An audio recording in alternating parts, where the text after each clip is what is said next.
A blood donation camp was organized by Tripura Auto Rickshaw Workers Union Tripura Rajya Committee on Thursday at CITU building. Former Chief Minister Manik Sarkar was present as chief guest.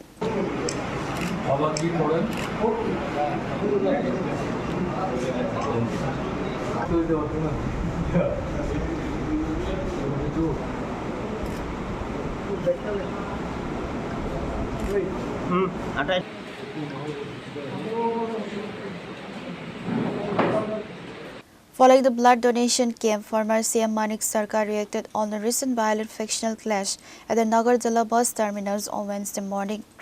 He strongly condemned the open lawlessness and the unchecked extortion rackets plaguing the state's transport hubs. প্রথমত Tripura auto rickshaw শ্রমিক union এটা প্রত্যেক বছর একবার তারা করে, এটা চলছে গত কয়েক বছর যাবৎ। অংশগ্রহণ যারা করেন তাদের সংখ্যাও খুব উল্লেখ করার মতো। এখন পর্যন্ত আমি যা শুনলাম 27 জন না 28 জন তাদের নাম রেকর্ডেড হয়েছে, কাগজপত্র ঠিকঠাক আছে। এটা অত্যন্ত ইতিবাচক, মানব কল্যাণকর এটা কর্মসূচি। সব সংগঠন যে এটা করে ঘটনা তা না, কিন্তু তারা এটা করছেন, অব্যাহত রাখছেন।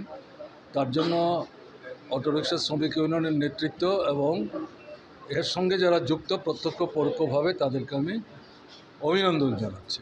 আর যারা ইতিমধ্যে রক্ত দিয়েছেন তাদের সুস্বাস্থ্য কামনা করছি। যারা রক্ত দেওয়ার জন্য অপেক্ষা করছেন তাদেরও আগাম শুভেচ্ছা জানাচ্ছি। এখন সমস্যা হচ্ছে, আমি এখন শুনলাম আমাদের একজন বন্ধু, তিনি যদিও অটোরিক্সা শ্রমিক ইউনিয়নের সাথে সরাসরি যুক্ত না, কিন্তু যখনই রক্তদান শিবিরের খবর তিনি পান সেখানে স্বেচ্ছায় এসে রক্ত দিয়ে যান। আজকেও তিনি রক্ত দিয়েছেন 41 বার। কিন্তু যারা নিজেরা রক্ত দেন তাদের যখন কোনো প্রয়োজন হয়, আমাদের সময় থেকে অর্থাৎ বামফ্রন্ট সরকারের সময় থেকে এই পদ্ধতি চালু ছিল যে তারা চাইলে এবং ডাক্তারদের রিকুইজিশন দেখাতে পারলে পর তারা 1 বা 2 বোতল রক্ত পাবে। কিন্তু এখন দেখা যাচ্ছে এখানে ত্রিপুরায় এটা পাচ্ছে না। এটা তো অন্যায় হচ্ছে, এটা হওয়া উচিত না। এটা আপনারা যেহেতু আমাকে জিজ্ঞেস করছেন, খবরাখবর লিখবেন, এটা একটু তোলা উচিত যে তাহলে তো স্বেচ্ছায় যারা রক্তদান করছে তারা কিছু পাওয়ার জন্য করছে, ঘটনা তা না, কিন্তু মাঝে মাঝে তাদেরও দরকার হয়।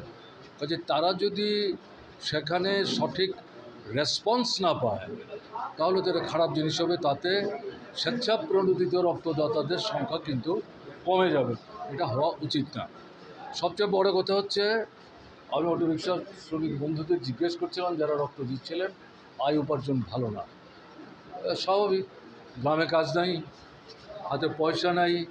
গ্রামের মানুষ শহরে আসলে পর তারা তো আর নিজেদের গাড়িতে আসেন না, তারাই বেশিরভাগ অটোরিক্সায় ব্যবহার করার চেষ্টা করে। ন্যাচারালি তারা যখন আসছেন না, অটোরিক্সায় দৈনিক যে সওয়ারি প্যাসেঞ্জার তার সংখ্যা অনেক কম, এবং স্বাভাবিক কারণে তার প্রতিফলন হচ্ছে তারা আয় উপার্জনে খুব কষ্টের মধ্যে আছে, কিন্তু মাথা নত করছে না, আক্রান্ত হচ্ছে, প্রতিরোধ করছে, আন্দোলন সংগ্রাম করছে। শুধু নিজেদের বিষয় না, সমস্ত অংশের শ্রমিক শ্রমজীবী অংশের মানুষ, অন্যান্য যে গণতান্ত্রিক আন্দোলন তাতেও ত্রিপুরা অটোরিক্সা শ্রমিক ইউনিয়নের একটা গুরুত্বপূর্ণ ভূমিকা আছে, তারা পালন করছেন। সারা ত্রিপুরাতেই এই সংগঠনটা দারুণভাবে ইতিবাচক কাজ তারা করার চেষ্টা করছেন। আমি তাদেরকে আরেকবার অভিনন্দন জানাই। এটা তো কোনো নীতি নিয়ে মারামারি না। আমি পত্রিকা পড়ে যা দেখলাম, এটা হচ্ছে আপনার এই গাড়ি ঘোড়া যারা চালান, এই স্ট্যান্ডটা যারা ইউজ করেন তাদের একটা টাকা দিতে হয়।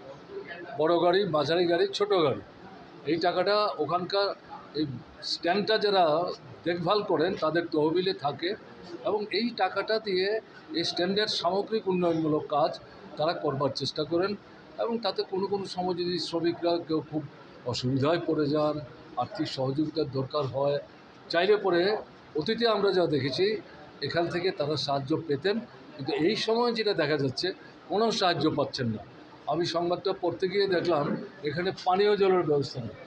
একটা টিউবওয়েল ছিল, এটা গত প্রায় মাস দুয়েক যাবৎ নষ্ট বলছে, কিন্তু কেউ কোনো নজরই দিচ্ছে না।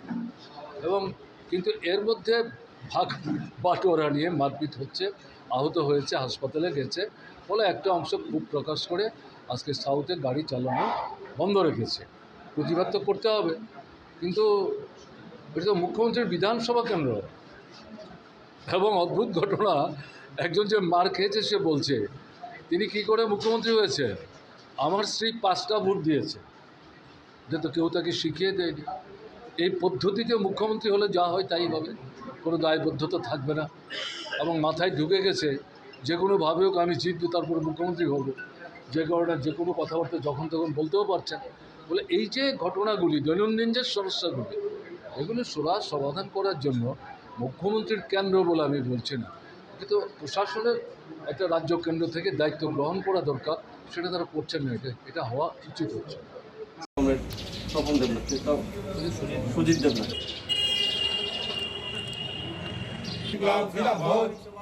প্রতিষ্ঠা দিবসে আওয়াজ তুলুন সাম্রাজ্যবাদ সন্ত্রাস প্রতিষ্ঠা দিবস জিন্দাবাদ জিন্দাবাদ জিন্দাবাদ দিবস আওয়াজ তুলুন সাম্রাজ্যবাদ ধ্বংস হোক ধ্বংস হোক ধ্বংস হোক ধ্বংস হোক ধ্বংস হোক ধ্বংস হোক জিন্দাবাদ জিন্দাবাদ জিন্দাবাদ। Reported by Narayan from Agartala, Srini Khorang.